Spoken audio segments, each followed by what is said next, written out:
Peace. Peace and love, brothers and sisters. Peace and love. Um, I wanted to check something out. Can you guys hear me okay? My settings are good, but the goddess got herself a microphone, right?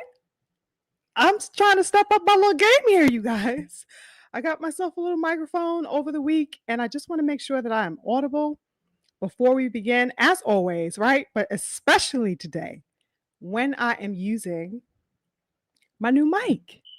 Right? So let me know if you guys could hear me.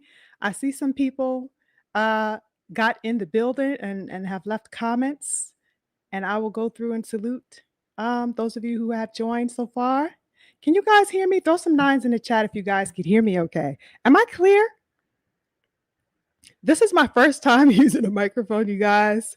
So I'm trying to make sure all is intelligible before we begin. Okay. Let me see what the good people are saying. Can you guys hear me all right? Oh, we got some nines. Yay! Oh my goodness, I'm so excited. Excuse me if I'm like a little girl. I'm like geeked out over here. I got a new mic up in here. You know what I'm saying? I'm feeling quite spiffy, you guys. I'm feeling quite professional. What? I got myself a little mic and, I'm trying to do my thing here. So I'm glad that you guys could hear me. Somebody says it's crispy up in here. That is exactly what I wanted to hear. I'm so glad that you guys could hear me well. Okay, so that means we can begin. Let me run through the good family who is in the building today so far as you guys make your way in. Salute to the brothers and sisters once again. I so appreciate and value your presence in the building. Let's see who we got. Oh my goodness, the Macadocious Mac of the South himself, 10 toes in the building. He says, excuse me, I will be the first one. Okay, and I feel you on that, King. Salute to you. Lovely to see you. He says, salute Queen SugarFreeMars. Blessings to my sister. Infinite blessings to you, King. Always wonderful to see you. Thank you so much for always supporting and resonating that wonderful energy every time we meet. Oh my goodness, hold up. The king himself, Patrice X30 in the building. Big salute to the King Patrice. I got to put respect on Patrice's name because that is my brethren. You understand me? He is such a soulful brother. I met him in the King and the Coach Hudson's chat. And he's such a soulful king. I really appreciate and value his insight. He's such a wonderful, wonderful person, it seems. He just radiates an energy. So big, infinite blessings. You have to put some light on you really quickly, Patrice, because I definitely value your energy. And you certainly resonate, King. So I just wanted to bless you with that and grace you with that energy really quickly. I appreciate your presence in my chat. I appreciate all the words that you say. I appreciate your perspective whenever I get a chance to hear it. Big salute to the King Patrice. He says, salute, spread the truth today, as you always do. See, this is exactly why I had to shine a light on him. I didn't even read what he wrote before I started showering him. But this is, now you see why, right? It's that energy that he gives. Salute to the King, Patrice X30. Oh my goodness, the King, my lovely twin Daryl, the light of my life. Salute to the King Daryl in the building. I'm always so happy to see the King Daryl. He makes me laugh. He makes me smile literally every time we cross paths. Salute to the King Daryl. He says, salute to the beautiful queen, aka my twin Sugar Free. And salute to the rest of the kings and the queens in the chat. As always, 10 to listen, you already know. The King Daryl, you already know what time it is, okay? Big love, big salute, and infinite blessings to my beautiful sis, Cammy Cam, in the building with her heart. She says, beautiful sis. You already know what time we on, beautiful one, okay? So happy to see you. Always happy to see my beautiful sister in the building, okay? Let's see who else we got up in here. Salute to everyone as you guys make your way in. We got the King Eric always on deck, always ensuring that he drops some roses in the chat for me because he knows that's my thing. Salute to the King Eric. Thank you so much. Happy Sunday. I hope you've been well, and I hope you had a wonderful week this past week. Salute to the King D21519. I said the whole thing today. King D in the building. He says, salute, SugarFreeMars. And, okay, salute to the good family. As always, right? The mighty LDBC. Those are my people. Salute to them. I don't know if people think that I am a part of LDBC, right? But I'm very, very, very, very much close to those beautiful brothers, particularly BFTB78 and my big brother, the Druth. So even though I'm not officially down with them, I am heavily, tied to those brothers with the respect and grace and camaraderie, sense of camaraderie that I have with those kings. But yes, always salute to the mighty LDBC. All right, we got it. We got to show love to the kings. Salute to the Key of Life 7 times. Thank you. Not 4, not 5, but 7. Okay, 7 times. He says, hey, salute to you, King. You got some 9s on deck for me, all the people with their 9s. I appreciate you. Eric says that he hears me crispy. Oh, my goodness. Hold up, y'all. Talking about putting respect on somebody's damn name. The King Stephen X. Yes, the King Stephen. Love the King Stephen. That's my brother, my good brother. He says, Queen, your voice sounds great on that new mic. Oh, does it? Oh my goodness, I am blushing, you guys. I feel quite like, what do I call it? How do I describe this feeling? I don't know. I'm getting like my Wendy Williams on. You feel me? Like I'm feeling like, you know what I'm saying? I gotta calm down because I'm feeling myself way too much, y'all. Okay, I'm like swinging my head to the side. Let me chill. Okay, don't gas me up in here, Steven. Okay, I was calming down and you got me all hyped up again. Right? Same thing to you, Patrice. Audio crispy. Please don't amp me up because I will be acting a straight up fool up in here. Oh my goodness. Big salute to the King and the Coach. I was just talking about you, King. He says, salute to the Queen of Boxing Media, my #1 comrade. And he threw some hearts up in there and some fire. He says, hear you loud and clear. I'm so ecstatic that you do, King. Okay. Oh my goodness. Speaking of which, speaking of new mic, Coach Hudson, last time I saw you, you had your setup going on. So it seems like, divine timing, right? That we are like stepping up, little by little as we do this thing, right? So I guess I'm trying to be like you. Right? We're all trying to do, but that's what it's about. It's about doing it and upgrading and evolving and making things better, right? For the community to be able to enjoy the highest quality of our craft that we do here on YouTube. So yes. Who else we got up in here? I'm just scrolling through, y'all. Salute to the King. Andrew 100 in the building. He says, salute, Sugar Free. Big blessings to you, King. Oh my goodness, we got the King Scythe in the building. He says, hello, Sugar Free Mars. Hope all is well here for support. Thank you so much, King. I appreciate your support. Always wonderful to see you. Okay. Thank you so much. Now, let's get to this, you guys. Let's get to this. You understand me?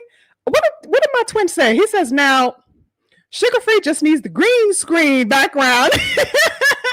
I don't know about all that. You know what I'm saying?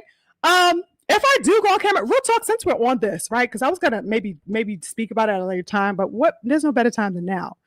At some point, I do intend to get on camera for you guys and like really converse because I know. Okay, so BF is always telling me like, yo, you know what I'm saying? You on camera, people like to see your expressions, you know what I'm saying? When you do this type of thing. And he's like, people would really, really, gravitate if they were to see you.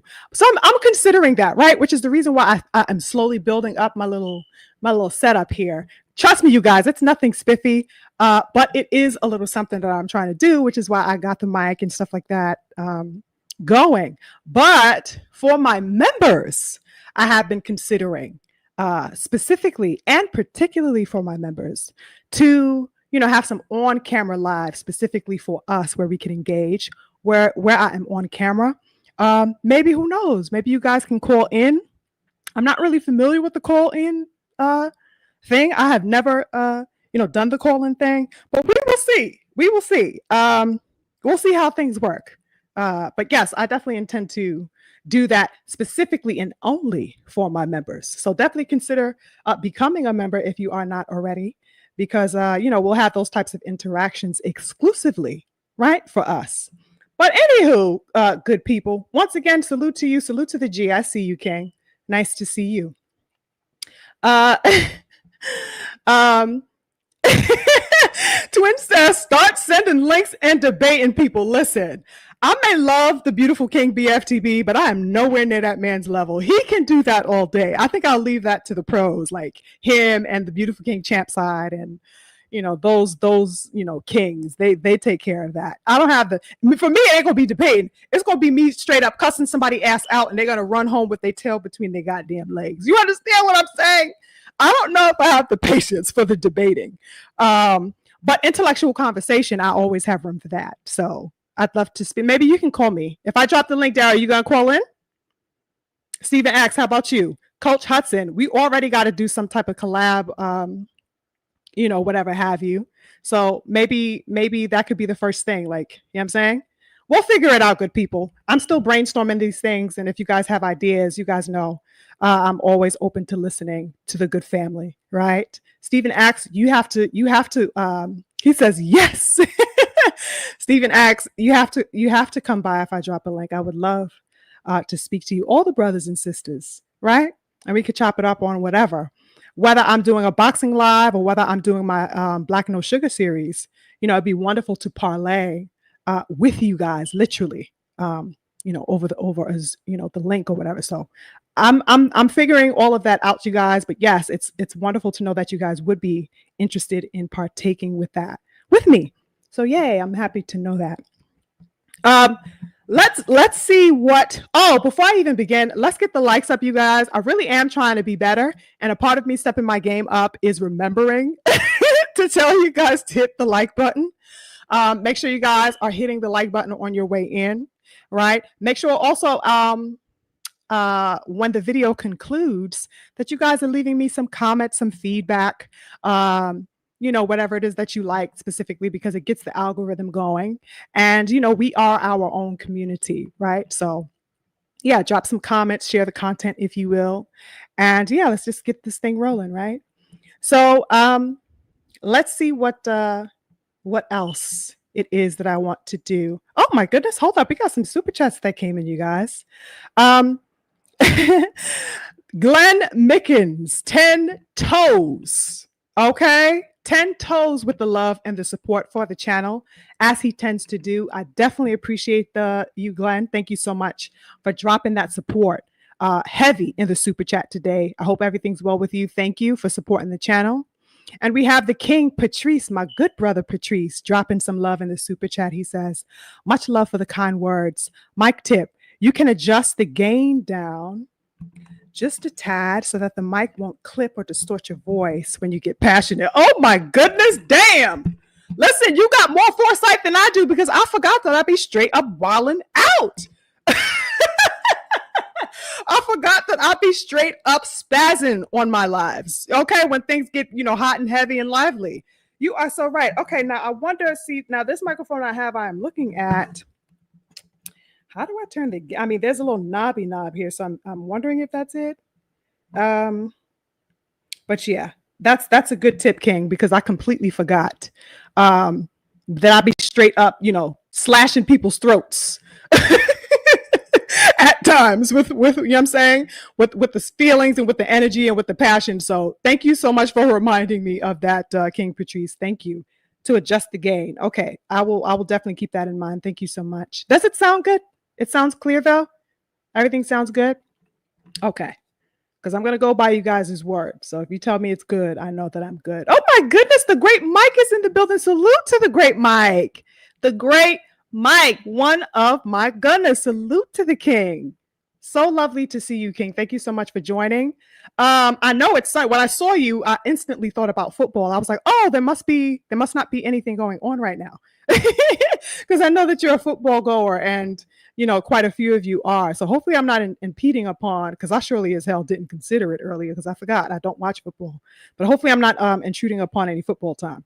Now, anywho, let's see what I wanted to talk about today, you guys. Now,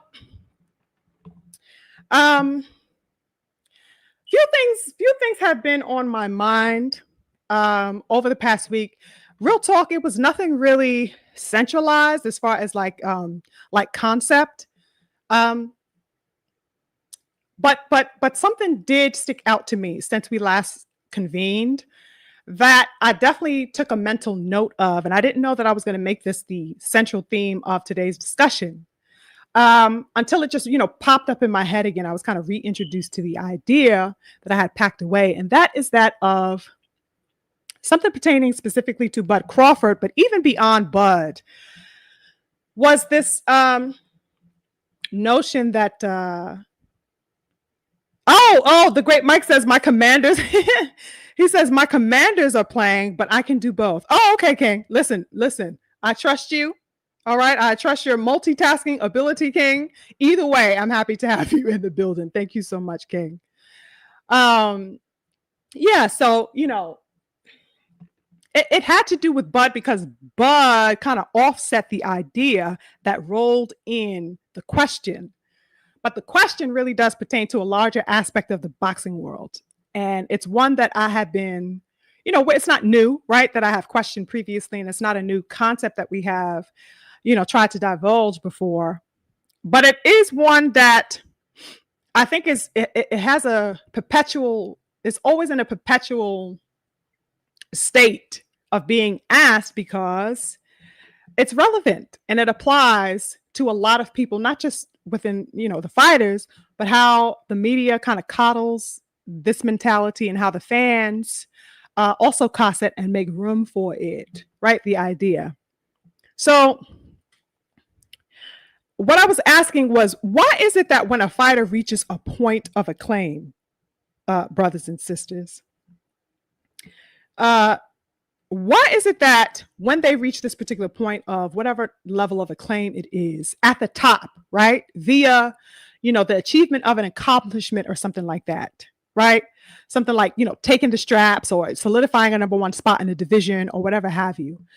Why is it that there always seems to be a tendency on the part of that elite fighter to claim and assume that they should somehow be devoid, okay? Devoid of responsibility to defend that position that they hold or that they newly acquired? Why does their achievement all of a sudden leave them devoid of the responsibility to defend that position that they earned? You understand me?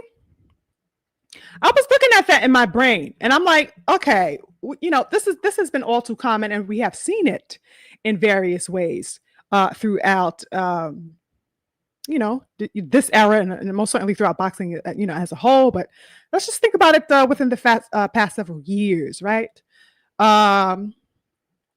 With particular fighters. Why does that happen? What is that does that? Is a question that just, was bugging me. It was really bugging me. What is the thing that does that? Why do the parameters that guide and propel the aspects of competition, like grit and the spirit as a whole of competition, why do those parameters get lost in translation for some fighters upon their attainment of prominence in boxing, you guys? How does that get lost? Somewhere along the lines, one's accomplishments and the need to defend and perpetually prove themselves gets lost in translation. Am I the only one that sees that? I know that I'm not. And I know that I'm not the only one irked by that. It becomes so exactly Great Mike. Great Mike says, facts. When you become champion, why don't these guys want to clean out their divisions or look for the next biggest challenge? The real greats did that. Exactly, Great Mike. My sentiments exactly. It's a weird dynamic that I just cannot for the life of me get beyond. Like, I just can't, you know what I'm saying? Sometimes you just want to overlook certain things like that when you see it being exemplified by a fighter in whatever particular way. But there's just nothing in my spirit that can accept that. I don't see anything agreeable with that type of behavior. or the carrying around of that type of mindset, beautiful people. You know what I mean?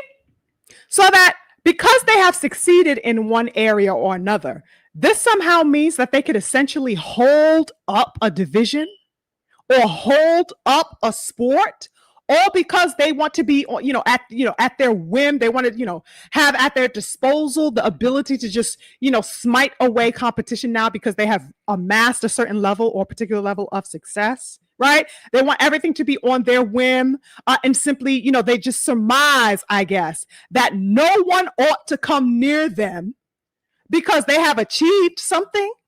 What the fuck? What does that mean? What does that mean?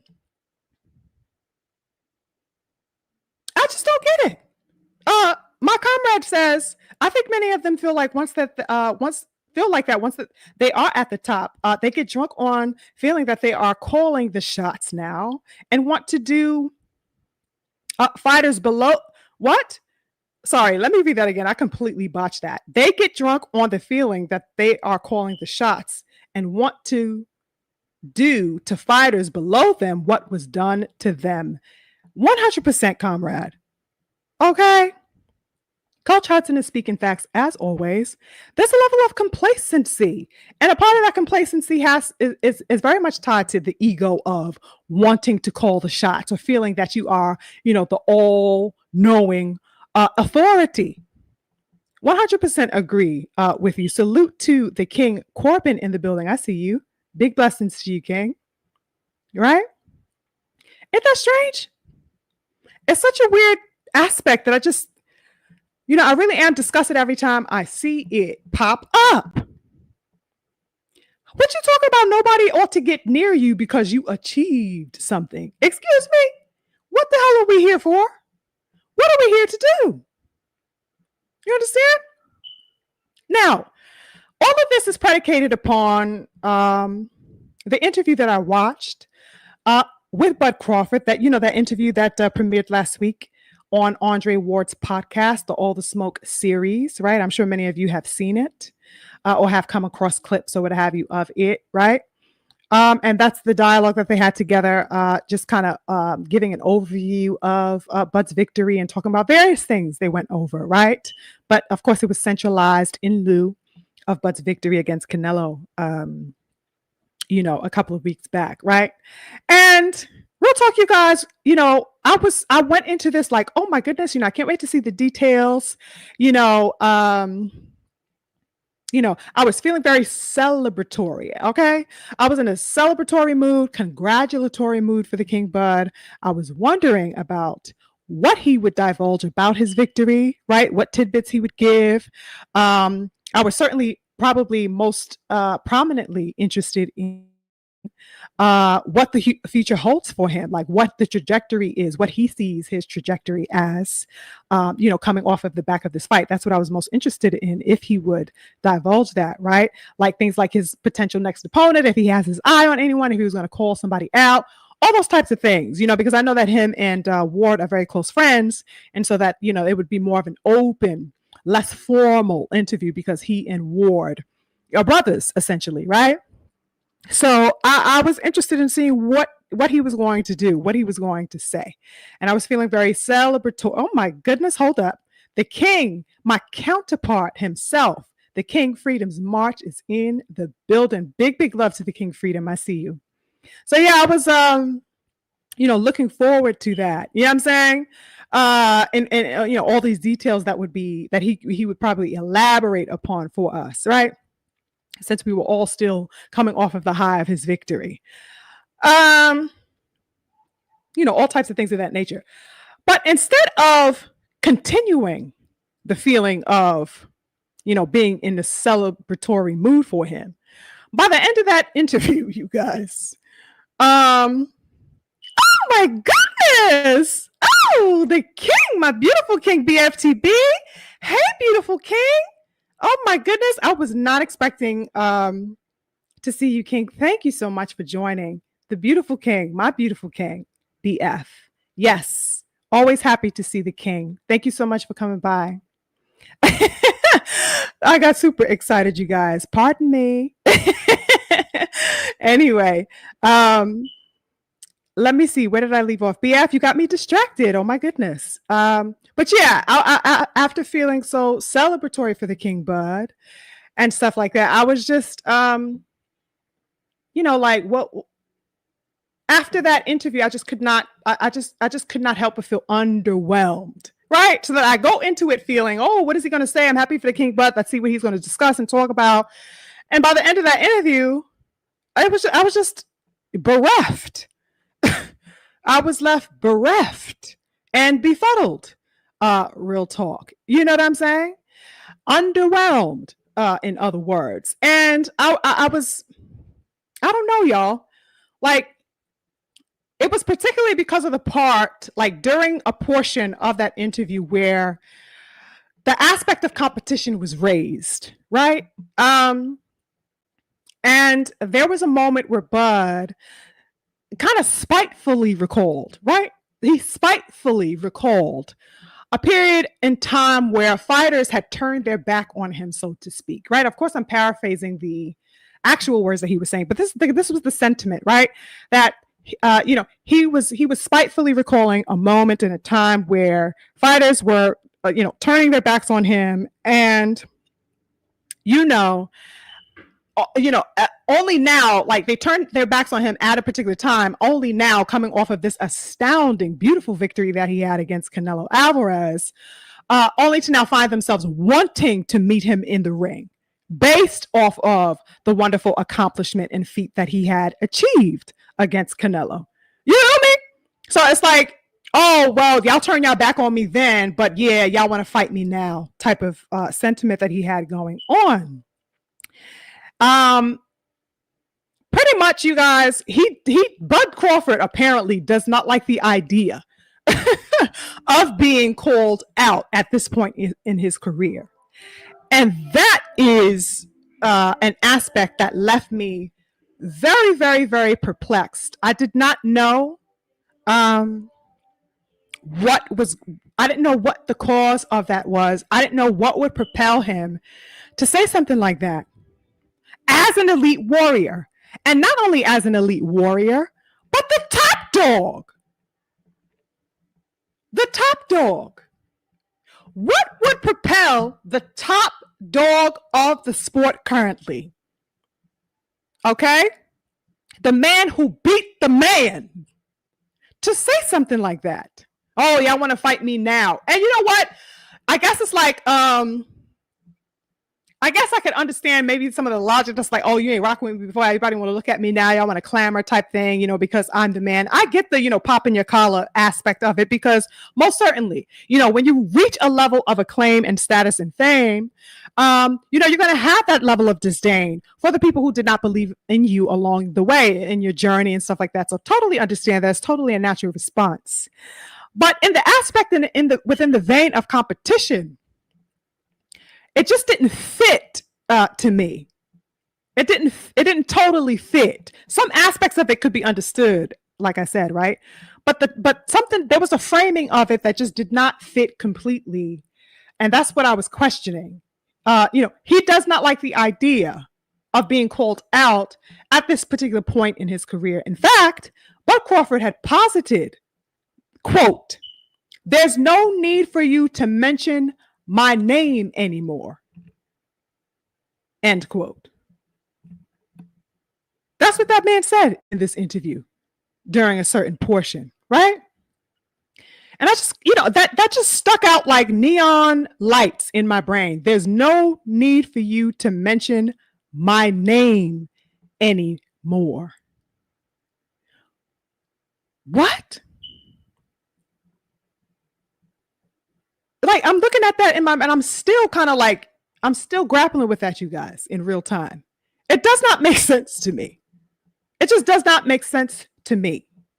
For somebody of his elite prowess and newly acclaimed stature to say does not fit in any type of context that resonates with who is supposed to be an active fighter. It completely makes sense if you are on your way out. You know what I'm saying? If you calling yourself an Uber and saying, listen, get me as fast away from this sport as possible so that I can get home to my babies, so that I can lean back and eat some good old pie that my wife made for me, kick back and watch a movie with the team and with the family or whatever have you, and never think about boxing again. Oh, 1000%. It fits completely there. It's totally at home within that perspective and within that layout.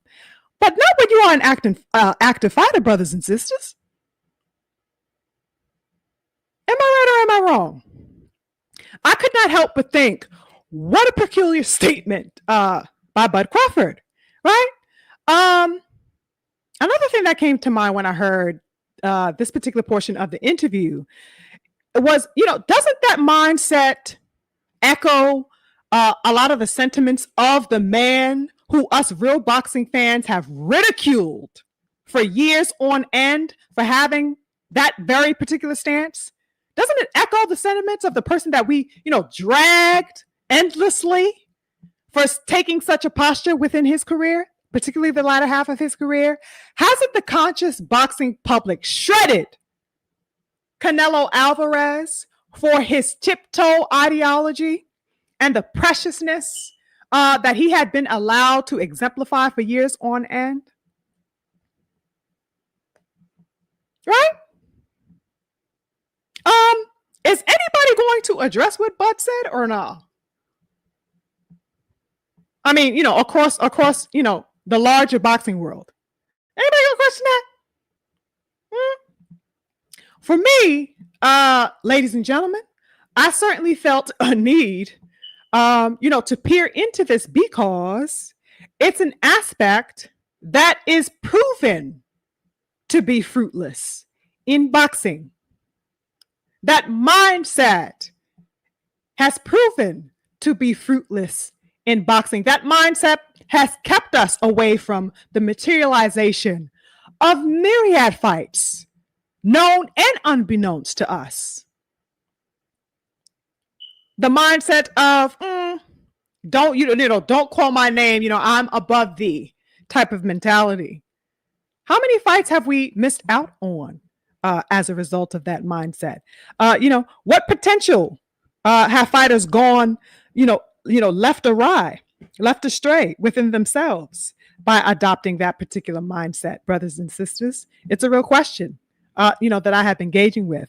I'd like to think that Bud was simply speaking out of resentment, right? Due to his experiences. Oh, you guys kind of doubted me, on the journey. He always talks about how difficult his journey was, kind of being the scapegoat, if you will, for a particular period of time. So that I'm thinking that, I would like to believe that it is because of the resentment, and the spite that he had because of those experiences are what led him to say something like that.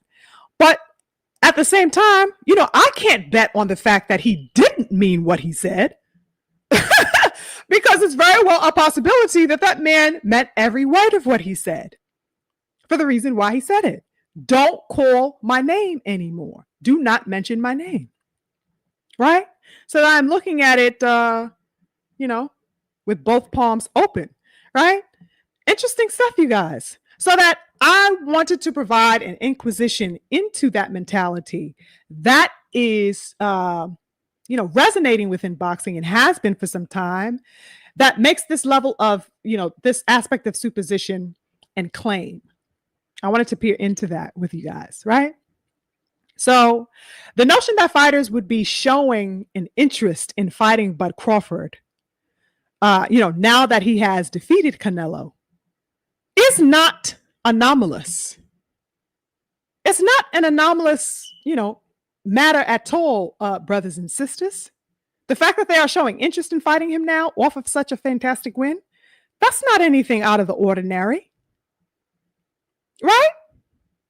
In fact, I'm astonished by Bud's astonishment that people are now calling him out, according to him. Right? What did this man think was going to happen, beautiful people? Did he think that he was just going to win the gold and then watch the sunset in peace for the next 2 years with nobody, calling his name? He's just watching the birds in the sky and kicking rocks in the river and all that. What the hell you thought was going to happen, gang? When you got the crown. You understand? So in the interview, he brought up Sebastian Fundora and how Fundora opted out of fighting him at that particular time, which I want to say is something like a year and a half ago now, right?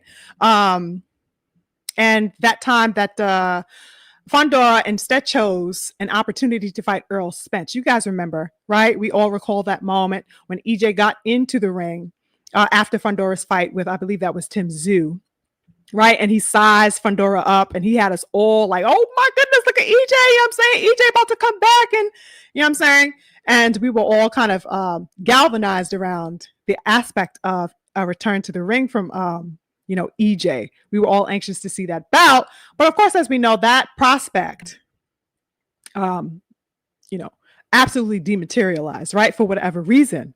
Now, Bud stated that Fondora and his team allegedly didn't choose him as an opponent instead of EJ because Team Fondora felt like Bud didn't hold significant enough weight or selling power compared to what EJ brought to the table, right? And I've heard similar rumblings about that during that time that definitely coincided with that as one of the reasons why he didn't choose Bud or whatever have you, right? Now, Bud is obviously still very unnerved and perturbed by that instance. However, brothers and sisters, now no shade to Bud now, but that's absolutely true. EJ has a bigger name and had a bigger name, let's say up until that point at least, than Bud. Even after his defeat to Bud, the selling power of EJ has been, stamped and approved and certified for a long time, right?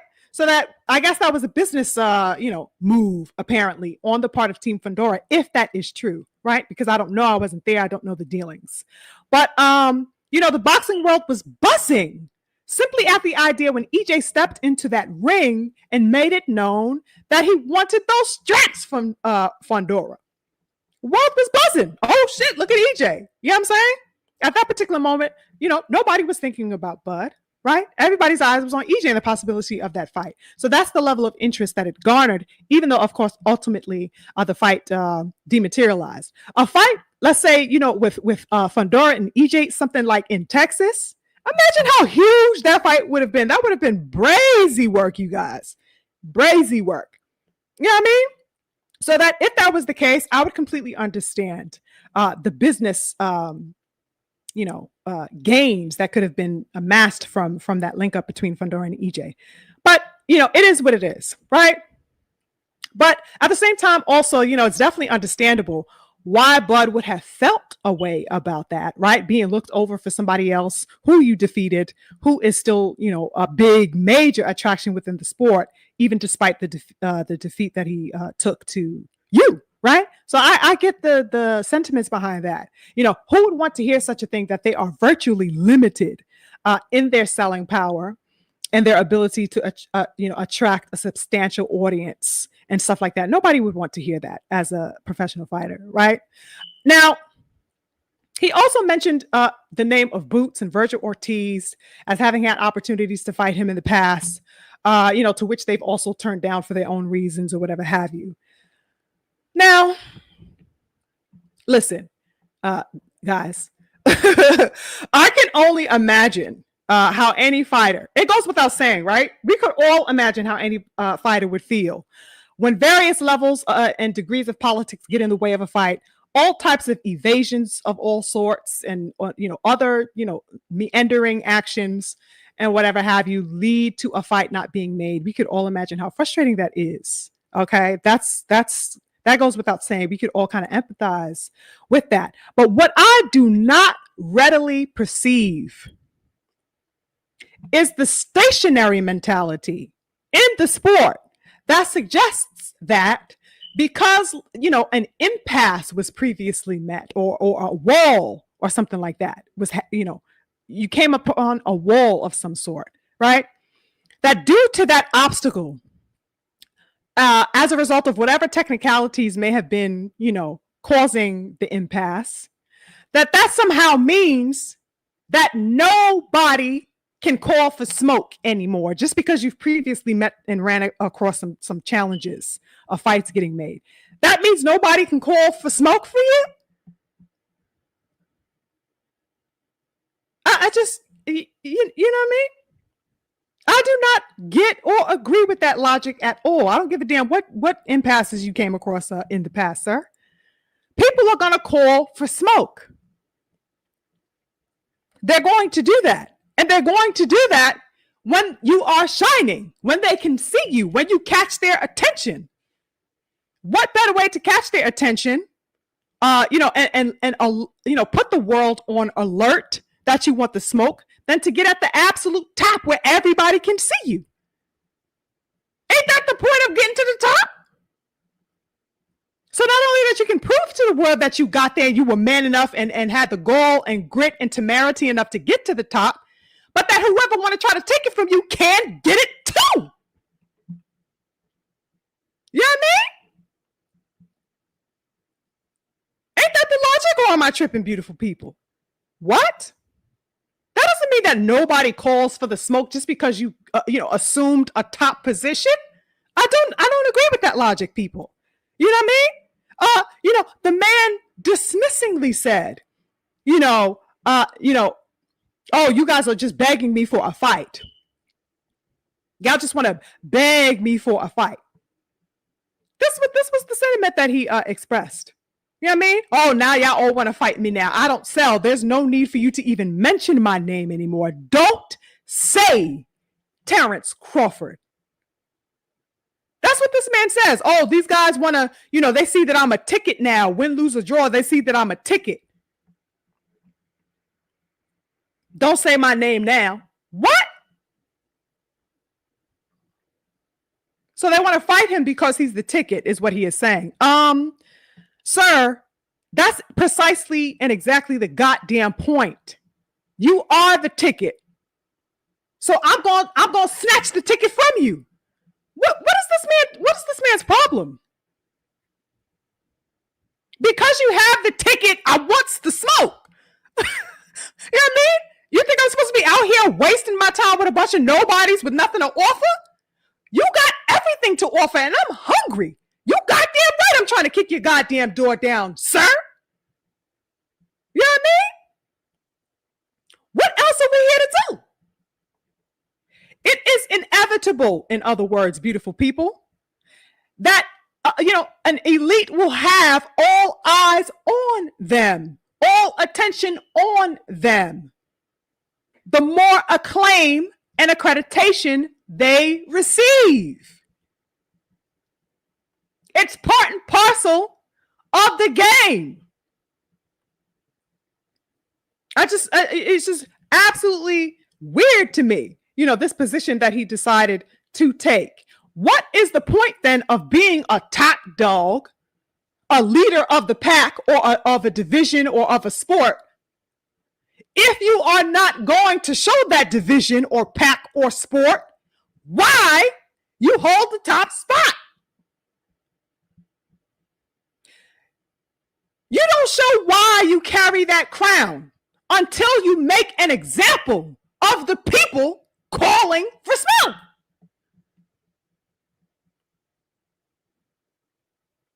There is a perpetual state of certifying your place when you are an elite. That does not stop, brothers and sisters.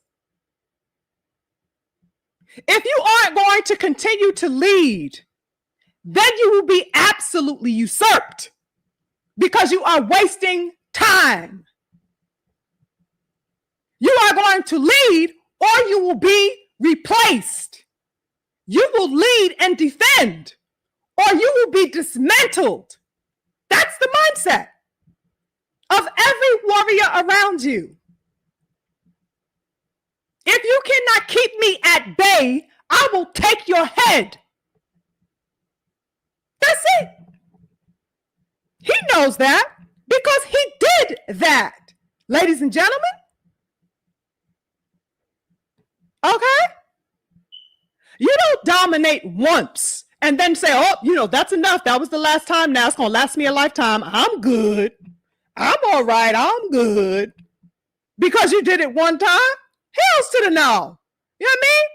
As long as you are in the sport, you will compete. And people will view you as food. to be had, especially if you are shining at the top in the coveted position. Okay? It does not matter what you achieved. People don't give a damn about that. They're like, okay, you achieved that. I want that. How do I get that? I want that. That's the motivation for all of the brothers who are looking at you. Okay? If you are not retiring, you still have to see the battlefield, in other words. You do not get a vacation for too long, at least. Your ass at some point is going to have to return to the center of that battlefield. You have to defend turf and claim territory again, despite whatever achievements you gained. You will have to defend that, right? You just, the only difference is that you return to the battlefield with a lot more, experience under your belt. You have a wealth of experience, and you have, new accolades and merit to your name as a warrior, but you are still a warrior. You still got to go defend turf. You just got a few more things that shine around your waist. That's it. But you do not negate the responsibility to the battlefield. You just don't do that. Okay? I don't think that it should ever be mistaken that because one has a level of acclaim as an active fighter, that denotes or suggests that all calls for smoke should come to an absolute halt from all the other competitors around you. Who the fuck's logic was that? How did that get inserted into boxing, ladies and gentlemen? We don't see that bullshit in any other goddamn sport. What sport do you go to? Like the great Mike, he likes football. And to all the brothers in here that like the football, you know what I mean? What team do you, athlete or whatever, football or whatever, other athletics that you guys like? What other goddamn sports do you go to? And they say, oh, I done won the championship, y'all. I done won the medal or the trophy or whatever it is, the sport that gives its highest, achievement. I done won this, you guys. I'm good for a lifetime now. You hear? I don't have to come back and defend this next season. They just sit on their goddamn laurels and sip, rose tea. What? That doesn't exist. Every other competitor in whatever sport, you want to choose wins their championship, gets their exaltation, proves their valor, displays their warriorship, knowing that they will have to return next season to do it again. To do it again. With the best around them. With whoever certifies themselves worthy of getting to the top to meet them there. You know what I mean? We don't see that in no other sport. How the hell did this mentality get into boxing? I don't understand that. Your accolades are not a repellent to keep fighters disinterested in competing with you. That's why I asked the question on today's discussion. The name of the theme of today's discussion is Lost in Translation. Is success a repellent for competition? Because apparently, with the mindset that Bud, salted around with in that interview, and the mindset that has been parading around the sport for quite some time, that we have heard off and on from a few fighters, right? And a few of the media who push that and support that, and a few of the fans who back the notion, is that because you amass success, that means, my belts or the golds or the medal that I have is a repellent to competition. It should repel all competition. It should keep them away from me, which is the most absurd thing ever, because it goes against what sports are, which is, competitive action and output amongst other, men, competing in the space. We are not getting our hair did up in here. We're here to compete. You know what I mean? I just don't get the logic at all. It's, your accolades are not a repellent to thwart off and ward off other fighters. In fact, it is the absolute opposite. All of your medals and achievements and acclaim or whatever it is that you want to receive does the opposite to the real competitors. What it does is have them look at you as a worthy opponent, and it calls them forward to challenge you. That's what it does. It doesn't ward them away or repel them away. It does the opposite. And in my view, that is what feeds the competitive spirit in sports in general. That is what feeds that competitive spirit in the men around you who want to prove themselves. Just like you did. Did Bud not want to prove himself either? Isn't that why he went and attacked Canelo? It was for that very same thing. And because of that very same mentality, brothers and sisters, it is only natural, that these men will be galvanized all of a sudden at the idea of fighting Bud Crawford because of the feats that he accomplished. If they're real, competitors and warriors, that is, they're going to be galvanized by that. That is going to incite them to compete, to challenge you. Okay? Like I said, this is precisely the reason why he challenged Earl Spence Jr. at 147. This is precisely the reason why he had the gall and temerity to get up there and stand face to face with Canelo Alvarez a few weeks ago. He fought EJ, who had all but one of the belts at the 147 division. Because what? Because Bud wanted supremacy at 147. Just like EJ wanted supremacy at 147. They could not both have it, ladies and gentlemen. Somebody had to go. And somebody had to claim turf. And that's exactly what happened. EJ took that. Bud took that. You know what I'm saying? From EJ. Likewise, Bud wanted to go a step beyond, right? He wanted the crown from the crowned king of boxing by many people, Canelo Alvarez. He wanted to prove to the world that he was capable of achieving a historical victory such as that one. And he wanted to also, become 3-time undisputed champion in a weight class that he never fought in, the very thing that a lot of people were deeming to be impossible. He wanted to do that. And he went in there and claimed that. Facts or no? He did not ruminate on what Canelo would be thinking about that or how Canelo would feel about that when he was gunning for that man. Okay? He was not trying to say, I don't want to, pose any type of imposition on Canelo. I don't want to stop him from staring at himself in the mirror. Let me not go ahead and go compete with that man because I don't want to disturb his peace. He wasn't thinking that. He said, fuck that. I'm going to take that shit from Canelo. That's what I'm going to do. And I'm going to prove everybody wrong. That was his motive. That was his incentive to get up there and try to achieve that for himself, as he should have, right? Bud Crawford said, Canelo Alvarez is the most celebrated man in the sport currently. I want his spot. And he went in there and he made history, brothers and sisters, beautifully. Okay? So why would the same not apply to Bud Crawford now that he has a crown on his head? Why would it not be the same case where other fighters around him are now beginning to look at him as turf to be conquered, tested, and tried? How does it all of a sudden not apply because other people are going to be now gunning for you and calling for smoke with you?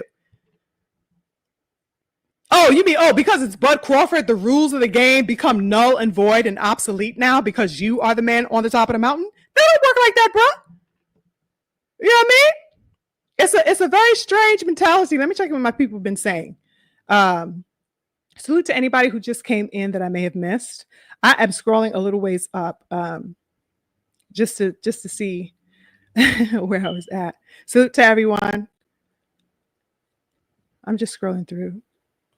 It's just absolute, weird stuff, you guys.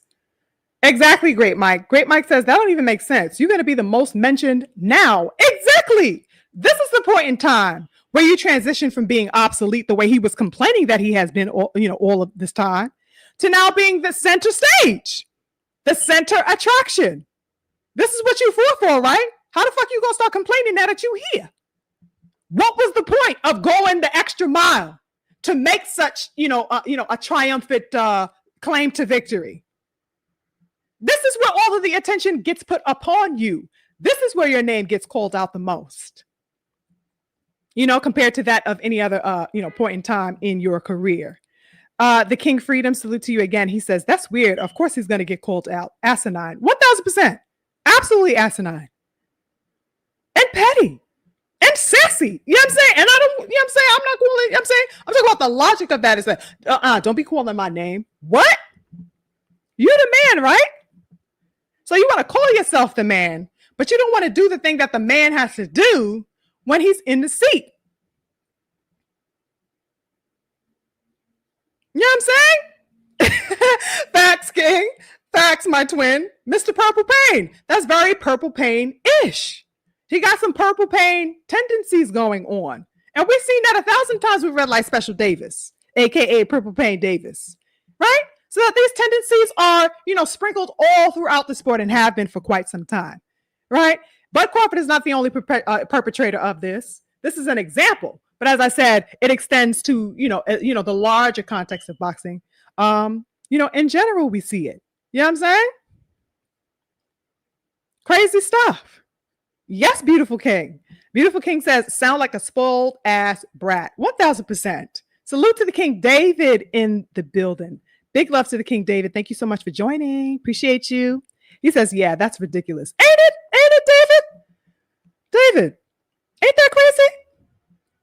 I'm sitting up there looking at that interview, brothers and sisters. Like, what the hell? What is this man, thinking that this position comes with? Ease? This does not come with ease.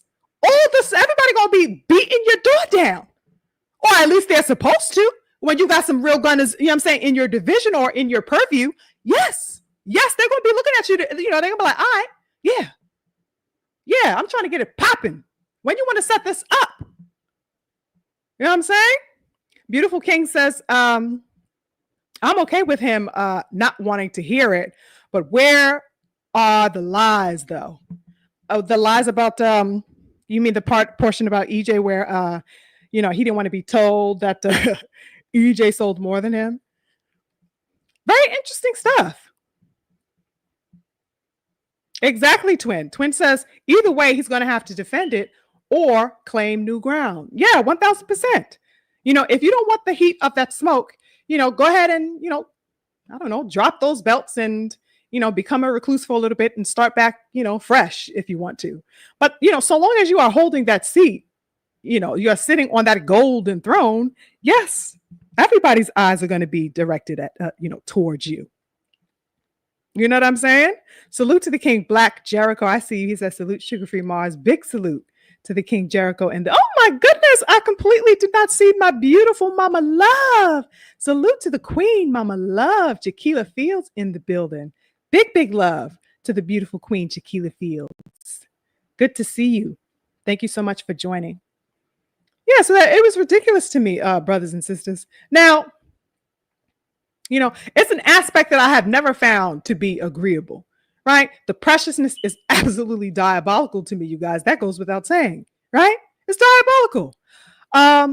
It's one thing to, let's say, it's one thing to have, recently won, a level of acclaim for yourself, to be in a state of repose and recovery mode while you enjoy the fruits of your labor for some months. You want to sit back and chill, and you really don't want to hear the rhetoric that's going around, after you kind of just want to kind of chill and decompress from it all, right?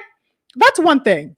But to twist your nose up at the idea that competitors are going to now be vehemently calling you out, saying your name, taking an interest in you, etc., is absolutely ridiculous. It's ridiculous that you would turn your nose up at that notion. Very, very strange. All types of people are going to call you out when you are on that elite level. Fighters are certainly going to be calling you out. And trust and believe, beautiful people, you don't have to entertain them all when you are on that level. So that I'm not saying that, everybody that calls his name, he has to engage with or entertain. I'm certainly not saying that. But most definitely the ones that incite and rouse the imagination of the boxing public. Why not? If Brooks is calling you out, why not? You know what I mean? If Fundora says, yo, I want to move up, you know what I'm saying? Let's meet at a, 165 or something like that. Or I'll dead ass go to 168 to get you. Why not? Or whoever it may be that is making a resounding call for smoke towards you. And they have a big enough name and they have a worthy enough, stature and resume or whatever have you. They have a level of prestige. Why the fuck not?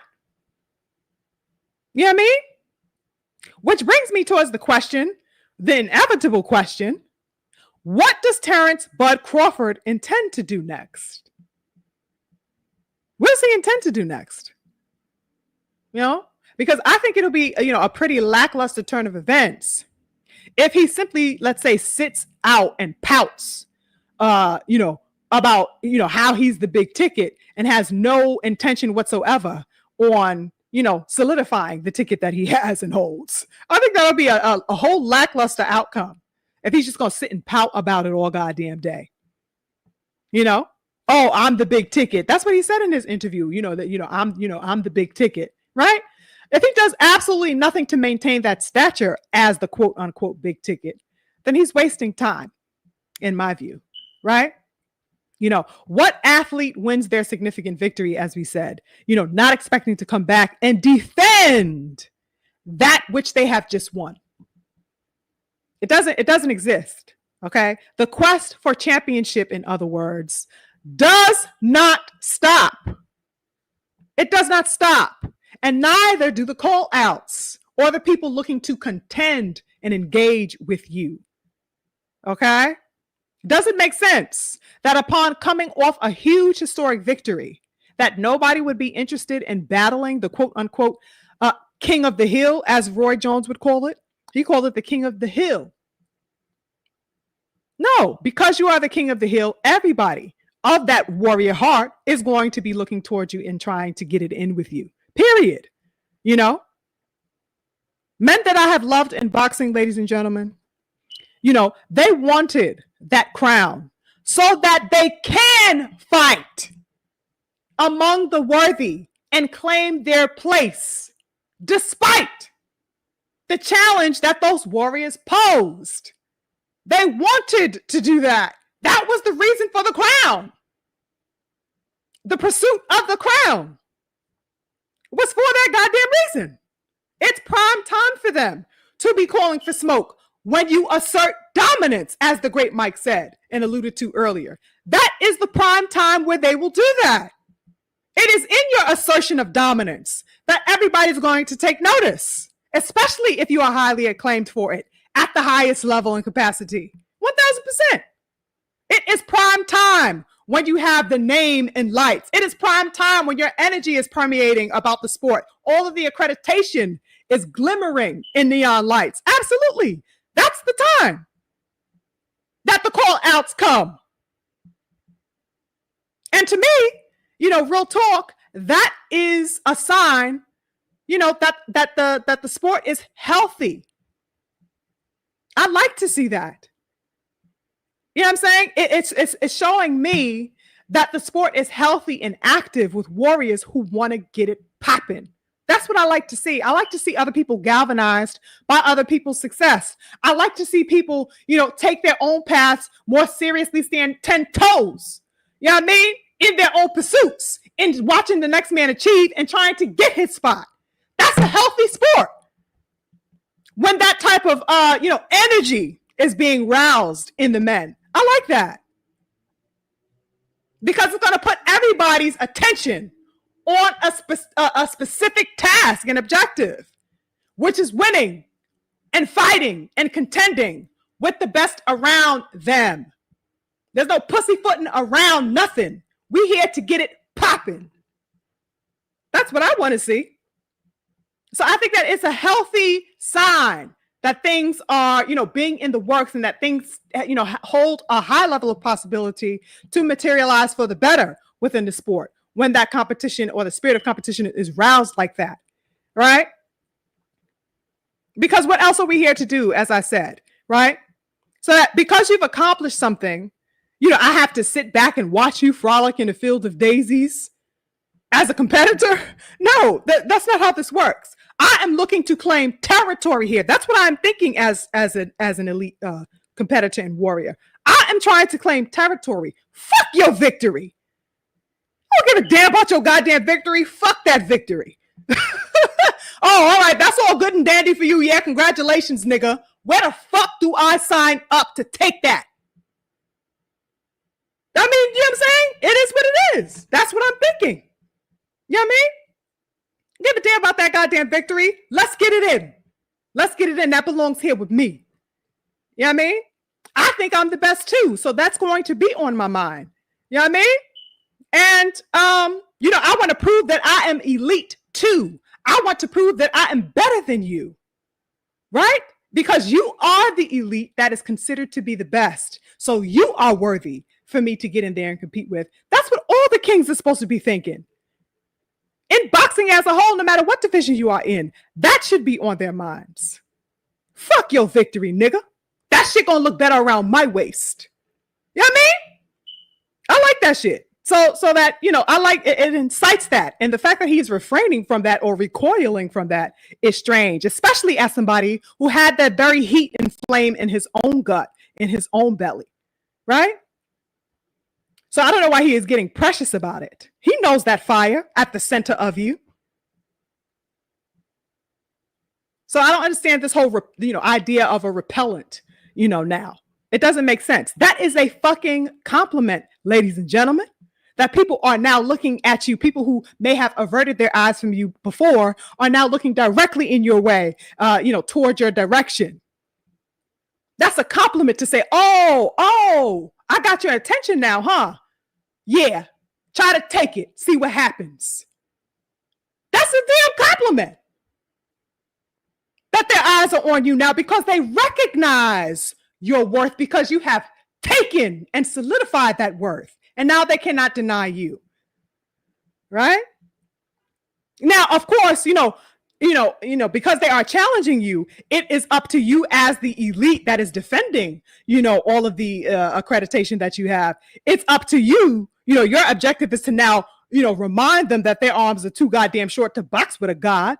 You know what I mean? You gonna pummel them, right? They can challenge you, but you still going, you know what I mean? You gonna hold it down.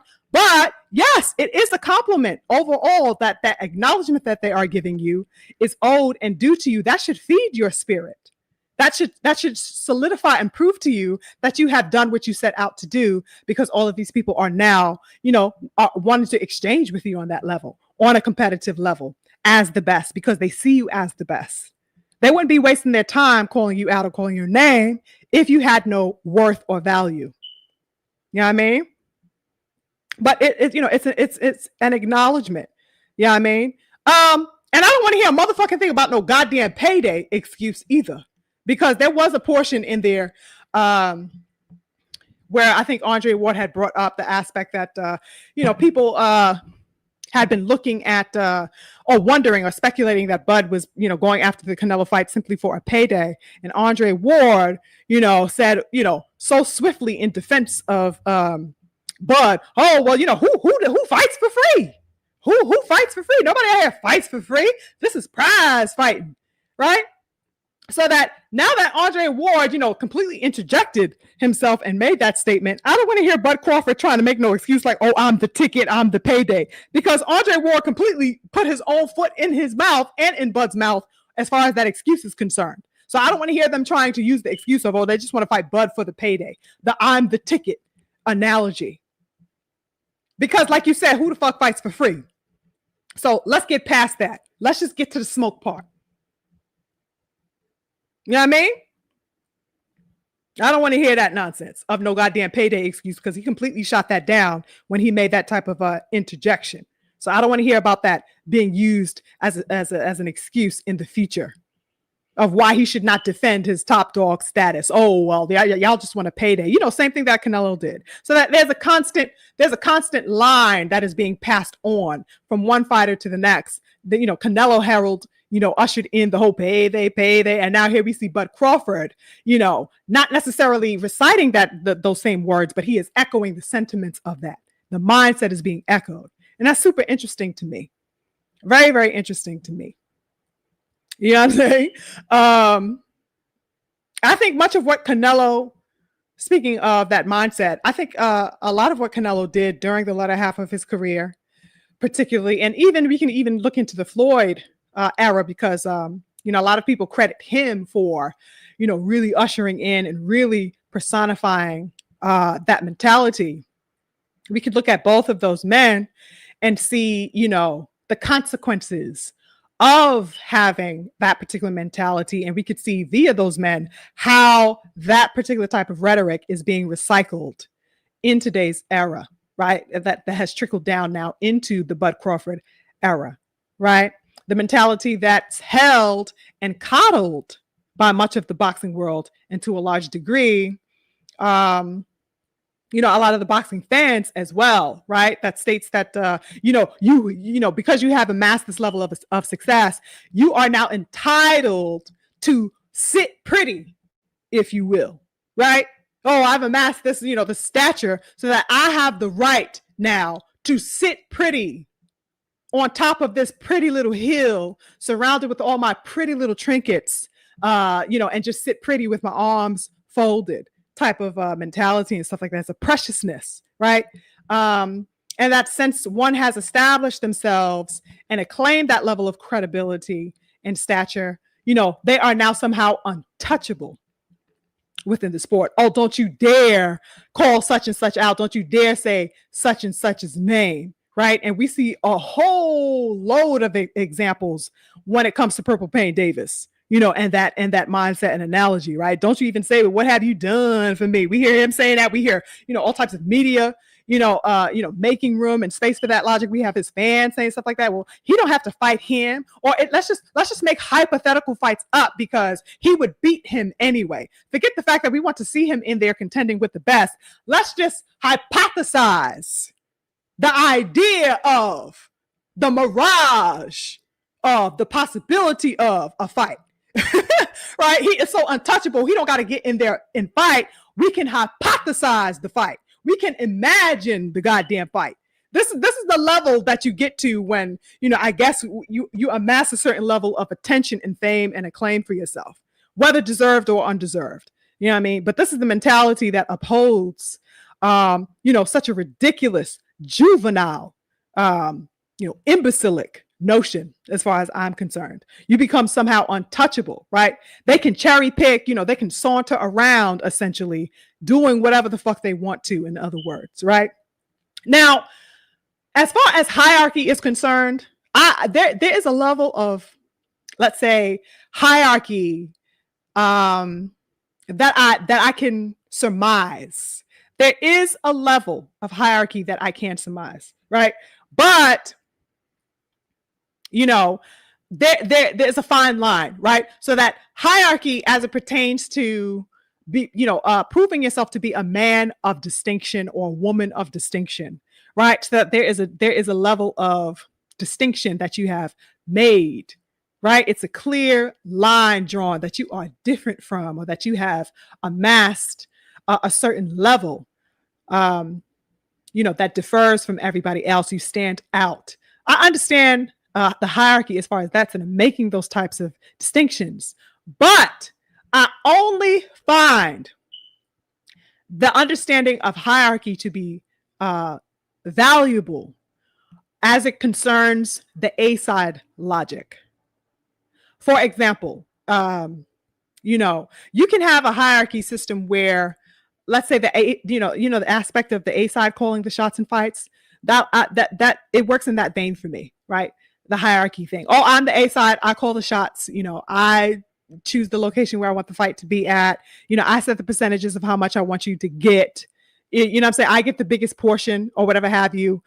These particular terms, I dictate the parameters around. What I'm saying? As far as the matters of negotiation, I think that hierarchy definitely has weight and value there in that department. But, what I'm saying? I think that things have gone awry in boxing, brothers and sisters, because they have taken it beyond that. It has gone beyond that. Okay? It's not just in the boardrooms. You know what I'm saying? It's everywhere. It has permeated and inundated all aspects of boxing now. You cannot go. I mean, even people who ain't do shit as we know and as we have seen. Just feeling all types of diva and levels of entitlement out this bitch is crazy. What we have been witnessing, it's gone absolutely awry in the sport. Where the perspective holds that because you attain, championship or whatever it is that you think that you have attained, right? That you are supposed to just somehow get roses hand delivered to you every hour at the top of the hour. The fuck? No. And we have, with that example within that portion of the interview, with Bud Crawford, we see, and even beyond that interview, right? We have seen Bud Crawford kind of praise himself, surround himself with the notion of his story, of how he had to overcome, a lot of things and all the things that he was dealing with on his come up, the journey, within his come up. He had to endure things like what he referred to in that interview as a character assassinations, right? Which I believe he was referring to Bob Arum, when Bob Arum told him that, you don't sell. And I could have bought a goddamn house with the money that I have lost, on Bud Crawford, things like that. So he kind of referred to quote unquote character assassinations that he had to deal with. In addition to that, he had to endure being told he doesn't, have the selling power and all of that stuff like that. He doesn't sell like that of his contemporaries, so forth and so on, right? So all these things that he has had to override. And he also prides himself on the fact that he had, pushed through despite all of those things. That's kind of like a very big medal of honor, badge of honor that he wins, even though he is very clearly scarred, right? And very, very has a lot of disdain and spite. He has a level of pride that he has as far as his story of overcoming, his ability to overcome and his ability to prove his valor despite all of the challenges that he faced. But what he doesn't seem to understand in the idea and in the notion that he was carrying is that there are a multitude of men just like you. There are countless men that came before you that had unbelievable challenges. Just the same.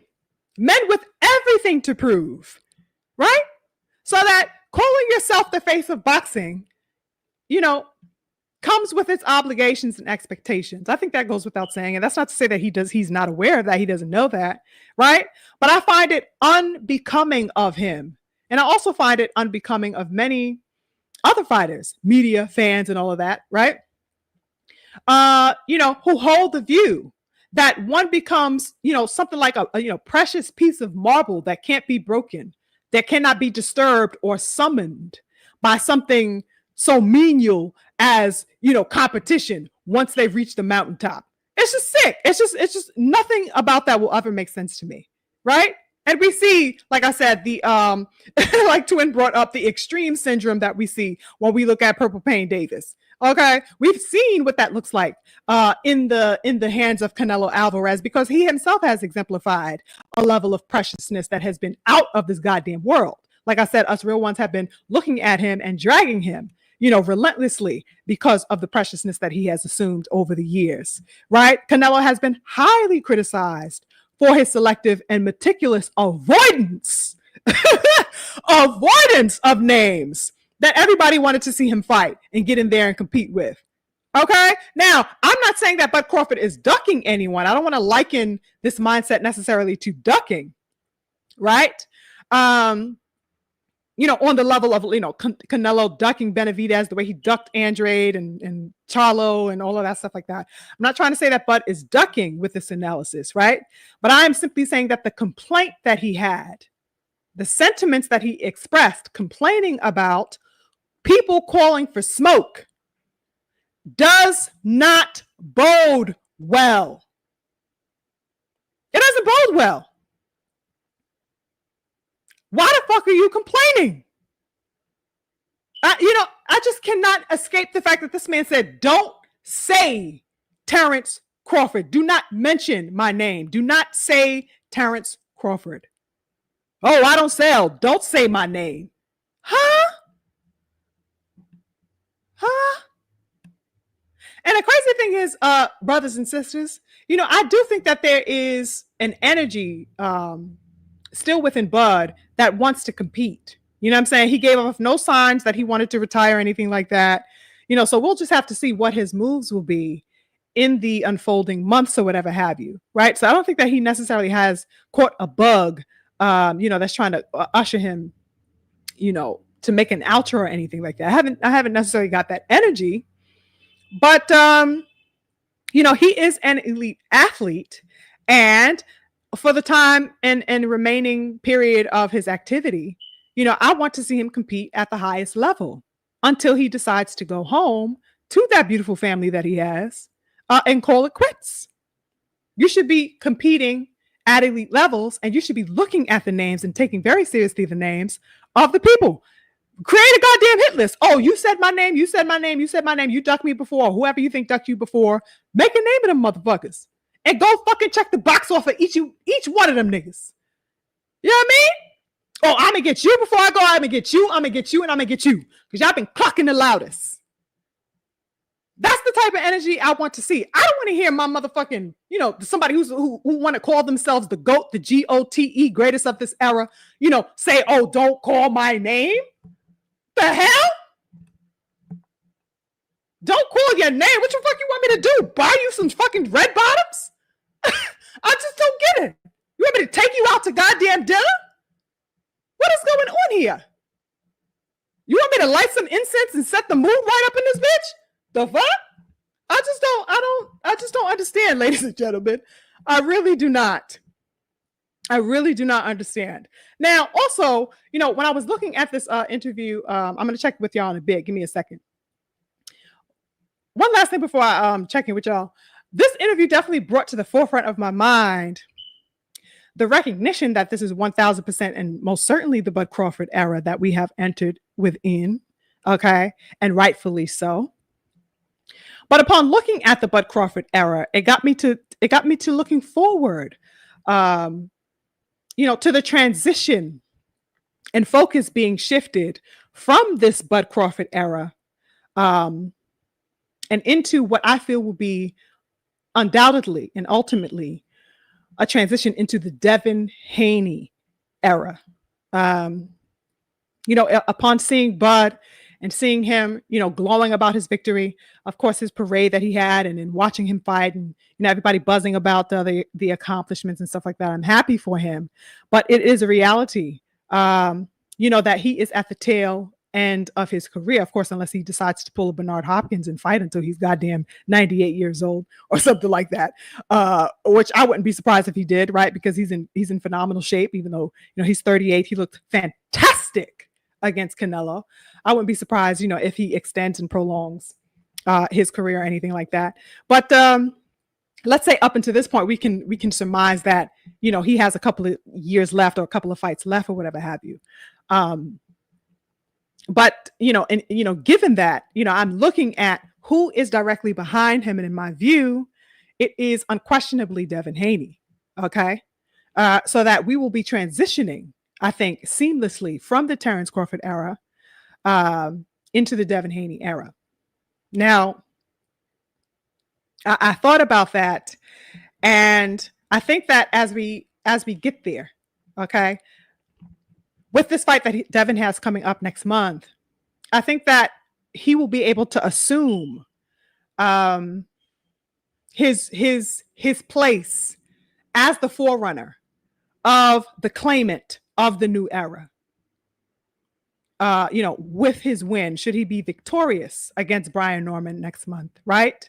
I think that Devin Haney stands to remind us boxing diehards and enthusiasts that elite warriorship, that level of resolve to go beyond, and to claim and certify one's place among the best and not run from the coals of smoke. I think Devin will remind us of that. And so that when I was listening to Bud Crawford lament essentially and complain about calls for smoke, I was instantly reminded about Devin Haney's temerity, about his gall, about his audacity, to want to step up, to the plate and compete with people, who are worthy competitors and who are at the top of their game, I was reminded of the young King Devin.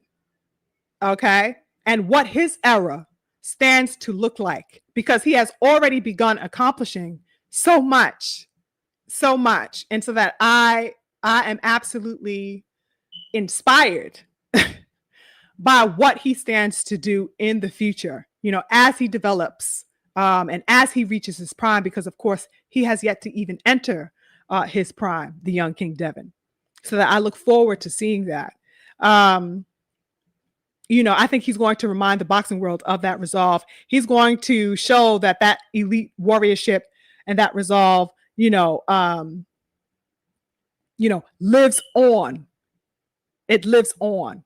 I think that Devin will feed his prowess throughout his career, and looking at, him at such a young age within the aspect of transitioning into what stands to be his era and what he will showcase and represent, coming off of the Bud Crawford era. You know what I mean? Should he assume the position of captain? You know what I'm saying? He's already begun to do that. Youngest undisputed champ of the 4-belt era, right? Now attempting championship in his 3rd weight class. Okay. It's a huge and a massive feat, that he is looking to conquer completely. I can totally see the young King Devin Haney becoming undisputed welterweight champion of the world. Facts or no? I just see the road clearly for him. I see his ability to amass that and acclaim that for himself. It is there. It's like a clear path.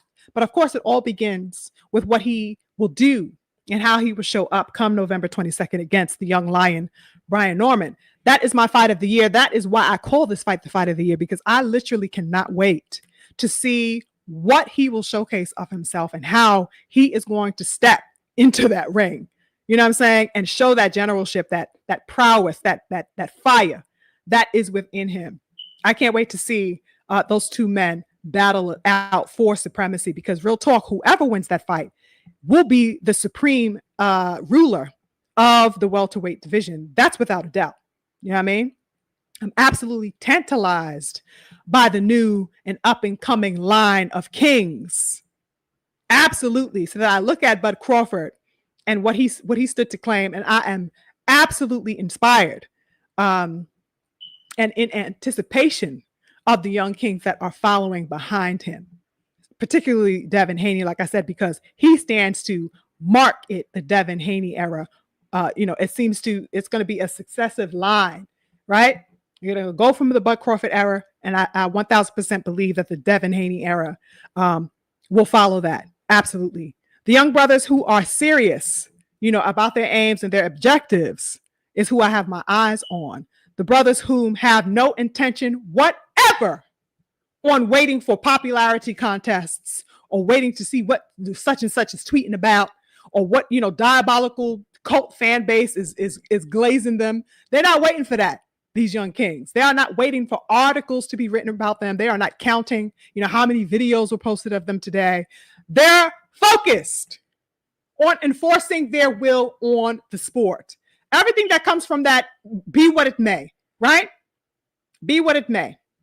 They are focused on an objective. That's why I salute the young King Abdullah Mason. That's why, Brian Norman stands to gain so much should he be victorious, in November. A lot of people are looking to him and the possibility that he, stands, to be the victor and what he will do in light of such a huge monumental victory. So that there's a lot of there's some young kings, y'all. There are some young kings, budding young kings, and I want to see the growth and the potential that is to come. You know what I mean? Bud Crawford did a wonderful job, in my view, of, reeling back in the notion that, the flashy aspect of boxing does not matter whatever. It doesn't matter. Bud Crawford reminded us of that. What purse you are wearing, how your hair is braided today, how bling your bling is blinging. None of that goddamn matters. You know what I'm saying? What hair grease you use. None of that shit matters. Okay? Bud Crawford reminded us of that. He reminded us that it means absolutely nothing and provides absolutely no basis of importance outside of a spectacle. And I like Bud Crawford's I like his reserve. I like his I like that he is conservative because we have been dealing with the spectacle for quite some time. I mean, we all love Floyd, but the aspect of Money Mayweather was a spectacle indeed, right? And so we had a long reign of that Mayweather era, and then we have a lot of kids who emulate that particular type of era. And all these personalities, and the Tank Davis has been at the forefront for such a long time. All of that is such a spectacle. So that I feel like Bud Crawford brought a level of conservatism to the sport that was much needed. I think he centralized a seriousness that was needed in the sport.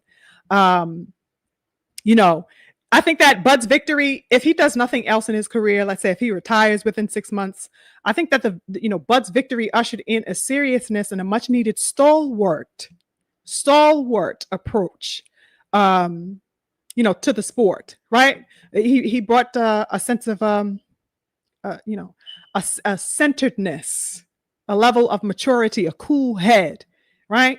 Like I said, to where it wasn't about the spectacle or the headline here and there. He brought a level-headedness with the transition into the Bud Crawford era that I think is perfect, a perfect segue for the Devin Haney era that I think is going to be soon to follow, because Devin is of that same temperament. Very soft-spoken. He's very serious about what he does. He takes his craft very seriously, has a level of professionalism. He really is fit to be king. And that's one thing that I have been saying for years and years and years and years about the young King Devin. I was like, wow, he really is fit to do this. Personality-wise, energy-wise, he just always seems comfortable with the position of authority and the level of responsibility, the amount of responsibility that he has to carry. And as I saw him, amass success after success after success at all, reaching the highest levels, and that he became undisputed, he never seemed to be shaken up, to the point where he lost his ground, to the point where he spoke about things like retirement, or I'm leaving, or I'm, throwing temper tantrums across social media. You never see things like that from the young King Devin. So that I think he had the best potential of carrying the sport. And that's why I say it's a perfect transition that Bud Crawford brought in for him, because that energy is going to, it's going to persist. We'll continue to have that level of seriousness and respect and tact within the sport, with Devin Haney spearheading it. You know what I mean? Where it's not about the spectacle or anything else. It's about the art, it's about the craft and that dedication, and that spirit that we all, know, love, and respect. You know what I'm saying? As we discussed in our previous conversation, brothers and sisters, you guys remember where I was asking, if the next generation coming up after Bud was paying attention. I think that was 2 lives ago, right? That's the same mentality, I think, very much that Devin Haney has long been paying attention, not only to Bud's recent victory, but that he has always been on that type of time. And I think that's why he stands to be the most suitable person to usher in the coming era after, Bud Crawford. You know what I mean? I think that the groundwork is, the perfect landscape that's being set here for that energy for the young King Devin, who absolutely stands to take that torch and march the sport 1000% forward. And I definitely look forward to that. You know what I mean? Let me check in with the good brothers and sisters, see what y'all talking about if you have questions. Salute to you guys. Oh, Pookie Bear. Hey, Pookie Bear. She says, Bud is a whole clown. Thought y'all knew. Listen, Queen Pookie Bear, you definitely knew that. You know what I'm saying? A lot of his moves are, right? And I have long called Bud out for various, I mean, all sorts of things that he has said over the years that I absolutely loathed and found 1000% abhorrent, right? And so that this is just another aspect of that dynamic of his personality that has left me absolutely befuddled. I'm like, what is the point of you saying this?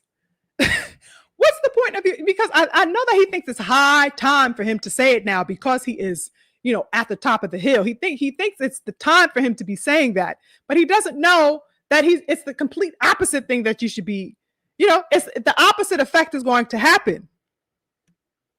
Because it does not bode well. The optics don't look good with the mentality.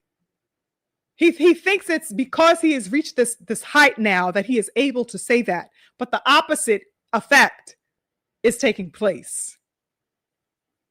So he tends to always say and do things that just like, oh my God, bud. Are you know, really? You know what I mean? I don't know. What do you guys think? What y'all think about that? I just found it to be interesting. Yeah, I feel you, Black Jericho. Jericho says, I don't think he intends to sit out. He's just feeling himself, rightfully so. Yeah, he's definitely, you know, like I said earlier, you know, it may just be, you know, he's thinking about all of the things that he has dealt with, kind of like in culmination, right? A culmination of feelings and sentiments having been, you know, scoffed at or, perceived as a, I don't know, outcast in boxing by his promoter, right? And you know, the fact that it has been said that he doesn't sell and all the, you know, all the factors that have been, you know, contributors to his journey, I guess, so that he has a level of disdain for those types of things. And now he's in a position of the highest seat, right? Especially on not just a wonderful victory, but that victory was historic, right? It can go in the history books. Um, the accomplishment that he achieved against Canelo now, so that you know he's at that high seat and he's definitely feeling himself. Um, but like I said, I can't just bet on my assumption and just go off of the fact that he did not mean what he said. Oh, he's just feeling himself. He said it. So I would like to believe it's just a level of resentment that came out in that moment. But at the same time, he may very well goddamn mean right what the fuck he said, which is don't call my name. And that's the part that I find to be absurd, you know, that he would posit that nobody should be calling his name. That's the weird part for me. Because it's inevitable that you would be called out when you amass this type of level of success. Salute to my beautiful sister, Tay Tay in the building. Big love to my sister Tay Tay. What did the Great Mike said? Great Mike says, big fight. Both fighters deserve praise for making this happen. Lions in their prime battling. Yes, I love this fight with B Norm and the young King Devin. This is a spectacular fight. I cannot wait, you guys. I can't wait. And I also can't wait. Great Mike, you know what I also can't wait for? I can't wait for the for the rolling in of behind the scenes footage, interviews, and of course, when their presser will be underway and we start to see them again, right? Because Devin Haney has been in the lab. Of course, Bill Haney has been right by his side in the lab. They have been working, right, all throughout the summer, right? After that whole incident with the drug testing and the setting up of the VADA, I think that was back in July, right? Sometime around Independence Day, I want to say, right? Early July. Ever since that was settled, they kind of just retired and reclined, into the background, and have been completely focused, and we have not really seen much of the Haneys. Now I think I don't really keep up with the channel hopping that Norman Sr. does or anything like that. I kind of took a back seat after they went on the Sean Porter podcast and was talking about the nonsense with the that whole nonsense that I did the commentary on and stuff like that. I kind of fell back from that, so I don't really know to the extent of the channel hopping on Team Norman's side, but it seems like things have been relatively quiet. I haven't really seen any postings on Twitter from people who repost things. Let's say that maybe an interview here and there, that seems to have kind of slowed down, at least the reposting of him. Not to say that he is not still channel hopping, but I don't see people posting about him as much, about the Normans as much. There was recent footage I came across on Twitter that showed Brian Norman kind of jump roping that was circulating on Twitter. So he's obviously in the lab and working and staying focused, hopefully. So yeah, I hope that he shows up, with his best self. I hope the young king, I anticipate that the young king, I expect nothing less that young King Devin will, be getting in there as his best self. I cannot wait to see that. Beautiful fight. Two beautiful brothers. Cannot wait to see that fight. Cannot wait. Oh my goodness, we got some super chats. Salute and major love, big love to the King Freedom's March with the support in the super chat. Thank you so much, King. I really appreciate you always for the support. Thank you. And infinite blessings and love to the Queen Mama Love, Shaquila Fields, with some color in the chat. She says, a splash of color for my favorite love child, the Warrior Queen. Peace and prosperity forever be yours. Thank you so much, Queen Mama Love. This is why I call you that. You are wonderful. You are a joy and a huge, huge, huge, you know, lifeline to the Sugar Free Mars community. Thank you so much for your presence and your grace. I definitely, definitely appreciate you so much. Um, Anybody have any questions for me or anything else that you wanted to posit before we bounce? The King David says he ducked Boots. You think Bud ducked Boots? Child. Apparently they done ducked each other. They done ducked each other. Okay. Who knows? The King Corbin says, meanwhile, Dev got his fans cheering him with one hand and biting our nails with the other, like he finna do. Oh my goodness. The King and the coach, he says, Boots is in no position to say anything right now. They all need to get their affairs in order before Dana spreads his shit all over the sport, like the plague of Egypt. Not the plagues of Egypt. Child. What is going on with your boy Boots, comrade? What is going on with this man? As you guys know, I have not even mentioned that man for I don't even know how long, because I really don't understand what the hell it is that I'm engaging with when I analyze him. You know, it's just absolute folly that he's dating, not dating, but setting up the fight date with, which is coming soon, right? Ain't that fight goddamn this week or next week? How crazy is that? The Lima Bean fight is this week or next week, you guys. I forget if it's this Saturday or next Saturday, but that fight is pending. Very, very, very close. And nobody is talking about it. The only mention of, Boots is that, all the duckery that people are fed up about and sick of as it comes to him. All of, lackluster competition. Everybody is absolutely shredding, obliterating that man's resume from top to bottom. People are absolutely sick of Boots Ennis, right? He can't get a break. People were castigating him for having fought, sparred with Canelo in the lead up to the Bud Crawford fight. Then you got people, bashing this man for fighting the Lima Bean. Okay, people are just tired of him. Then you got people calling his ass out for saying that he didn't even watch the Bud fight. It's just like, this man cannot catch a break. But he better figure it out. He better figure it the fuck out, that's for sure.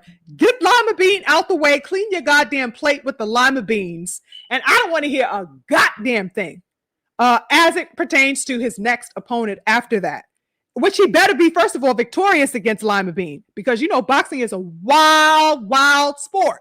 So he better get through goddamn Lima Bean, and after Lima Bean is out the way and cleaned off, you know what I mean? He better have a solid, legitimate opponent in front of him for his next fight.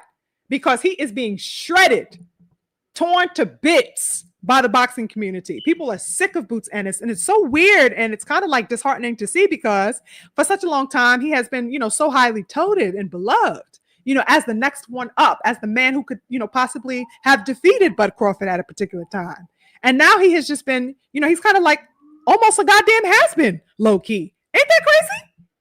As far as the general parlance, he is being relegated to that of like a has-been, which is crazy work to me. He's so phenomenally talented, and people, I wanted to always see his, him to be fruitful in the sport, but he simply cannot do that.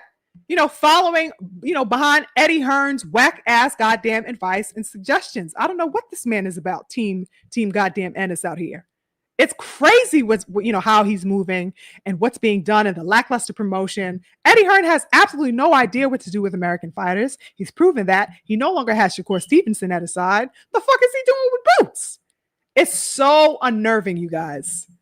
Diabolical. Boots needs to, I don't know. He needs to goddamn, figure out what he's going to do up in here, because Eddie Hearn ain't it. He just ain't it. Got some more super chats. Big love to my twin, the lovely King Daryl. He says, yeah, I can't forget to leave my artwork for the Sunday Cook. Great work as always, twin. Thank you so much, beloved twin. Thank you so much.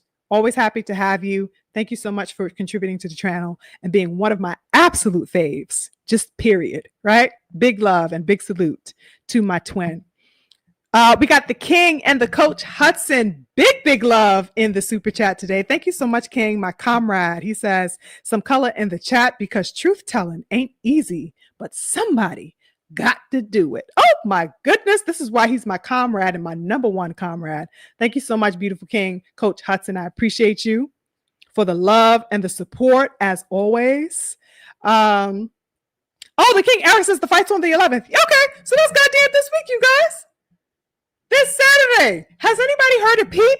Has anybody seen any content surrounding this fight? Has there even been a presser, you guys? With Boots and goddamn Lima Bean? Oh, child, this is crazy. There hasn't even been a damn presser to my knowledge. Nothing. What has been the promotion of this fight with Lima Bean? Oh, child. This is crazy. This is absolute crazy work. Boots Ennis didn't even have a goddamn lead-in presser for his fight. And this is, this is his first fight at 54, you guys. This is a big goddamn deal. 54.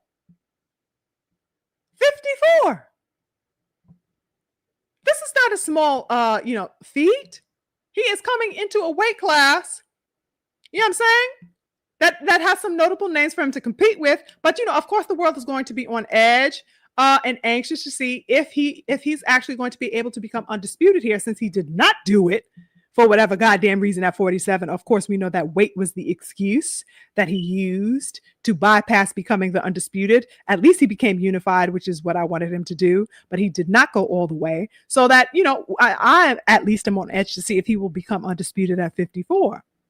Whole new weight class. A whole bunch of names that he can get it popping with, and nobody gives a fuck. Isn't that crazy? Oh my God. 2-3 years ago, we would have never been able to imagine that this man would so quickly become obsolete. It's crazy work to me. Like, when I sit back and think about it, it's crazy work. Part of it, I think, has been a little bit of a smear campaign that has been set out, against him, that was set off by Eddie Hearn, and his moves and stuff like that, because I really do think that Eddie Hearn intends to smite and stifle the progress of elite Black American fighters. That is what I have been positing for I don't know how long now, right? So that there's that dynamic. But I also believe that, because of the fact that he, Boots seems to not really have a lot of savvy as it pertains to what his business ventures are, what his trajectory. He doesn't seem to be clear about his path to me. And because of that, he is extra reliant to a fault and to his detriment on Eddie Hearn and his alleged guidance. I don't get it, but he needs to figure that out very, very quickly because this road that he is treading down is not looking good. It's quite dismal. Very, very dismal to me. You feel me? I don't know, y'all. I don't like it. I don't like it. I ain't been liking it since I've been seeing it, y'all. Exactly, Queen Mother of Shakila. You already know. I'm not liking it. I don't give a damn about it. He needs to figure a way out of that goddamn maze because he is 1000% looking entrapped to me. I don't like it. My comrade says, why is Eddie not pushing Conor Benn versus Boots? Oh, because you already know that goddamn Conor Benn is his precious. Conor Benn is his precious. That really is his only, ticket as far as European fighter, right? Conor Benn, of course, had the wonderful fight against Eubank early in the year. That was a crazy fight, right? A lot of people consider that to be, potential fight of the entire year, right? But I don't know. He's his precious. So, Anthony Joshua, we don't know if he's, calling into retirement. Supposedly he was recovering after that fight with Dubois from some injuries and stuff like that he had some surgery on. I believe it was his shoulder. So that, and AJ has not been, he has not quite, solidified his place. He hasn't really fully recovered from his losses. And of course that knockout loss to, Dubois and stuff like that, so that he cannot ride the coattails, in other words, of AJ, right? Conor Benn is the young, striking, fiery young pup, if you will. And but even though he lost to Eubank, the fight was so passionate and so fiery that he still was able to put himself on a map to some degree or another. He gained a lot of respect for the at least the level of heart that he was able to show against Eubank. Of course, they have this rematch coming up, I believe, also in November. I don't know, but I do know that he is holding a precious spot in the heart of Eddie Hearn. That's for sure. I don't know what's going on, because he most definitely should be pushing for Boots Ennis to fight Conor Benn. Fucking fight at goddamn 54. That's Ben's weight class, 54. Well, firstly, it was 47, but the 54 realm is there, right? He fought Eubank early in the year. I believe that they had met at 60, if I'm not mistaken, right? So that a fight with Boots at 54 is there for the taking. That should be his fight. In fact, that should have been his entrance fight into the 154-pound goddamn division. That should have been, I mean, there's a few names that I can think of, but that should have at least been on the table, right? But conveniently, they wanted to set up this rematch with Eubank, which I don't think should even have a goddamn rematch. And guess what? This goddamn rematch got another rehydration clause on it. I just don't like the idea of this rematch at all with Eubank and Ben. I think Boots should have been fighting Ben. But the politics of that is diabolical, and Eddie seems like he's going to do everything he can to keep Boots away from Conor, because he knows what'll happen, and he's got to protect his only goddamn meal ticket right now. Crazy work, y'all. But y'all got anything else for me? Anything else? I think I'll be able to wrap it up there. I don't want to hold you guys too much longer. Definitely make sure you guys hit the like button. Of course, I have to end, extending some grace to my beautiful people. Thank you so much to all the people who contributed to the channel with the love and the super chat. Thank you to everybody, just in general, who showed up today to kick it on some wonderful boxing talk with me. I appreciate your time. I value your presence, and I'm so thankful, to have the brothers and sisters join me, on a regular basis and discuss the sport that we love so much. I'm wishing all of you a wonderful week ahead, a prosperous week ahead. Clarity of mind, balance of mind. That's always important, right? So much going on societally right now. There's always work to do culturally, right?